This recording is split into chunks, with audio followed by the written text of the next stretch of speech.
வணக்கங்க. எல்லோரும் சாப்பிட்டீங்களா? திருப்தியாக சாப்பிட்டீங்களா?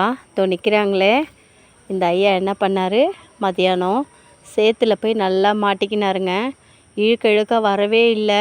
எனக்கே ரொம்ப பயம் வந்துடுச்சு, எங்கே செத்து போயிடும் போல இருக்குன்னு. ரொம்ப கஷ்டப்பட்டு அது தூக்கிறதுக்குள்ளே பார்த்தா டென்ஷன் ஆகிட்டார்.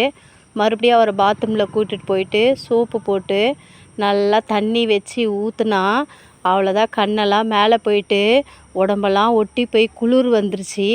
இது என்னடா வம்பா போச்சுன்னு சொல்லிவிட்டு மறுபடியும் ட்ரையர் எடுத்து அதுக்கு நல்லா ஹீட் பண்ணி நல்லா டவல் போட்டு தொடச்சி கொஞ்சம் பவுடர் போட்டு விட்டு அதை தூங்கவும் வச்சு எழுப்பி விட்டா மறுபடியும் எழுந்துக்கவே இல்லைங்க. கண்ணெல்லாம் ஒரே சோகமாக இருந்தது.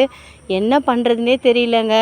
அப்புறம் நல்லா கொஞ்சம் வெதன்னு பால் வச்சு கொஞ்சம் கொடுத்த பிறகு தாங்க கொஞ்சம் ஃப்ரெஷ்ஷானா.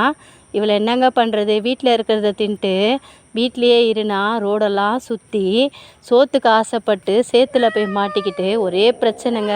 இதை கண்டிக்க அலெக்ஸ் வந்தாலும் இவளுக்கு பிடிக்க மாட்டேங்குது. இவளே ராணியாக இருக்கணும்னு நினைக்கிறா. அலெக்ஸுக்கு எல்லாமே தெரியும். அலெக்ஸ் ரொம்ப நல்ல பையன், வீட்லேயே இருப்பான். இவன் சேத்துலேயும் மாட்டிக்கின்னு சோறு இல்லாமையும் கஷ்டப்பட்டு செத்து போயிருக்கோங்க. இன்றைக்கி உங்கள் வீட்டில் பூனைங்க யாராவது இருந்தால் பாசமாக வளர்த்துருந்தீங்கன்னா அவங்கள நீங்கள் பத்திரமா பார்த்துக்கோங்க.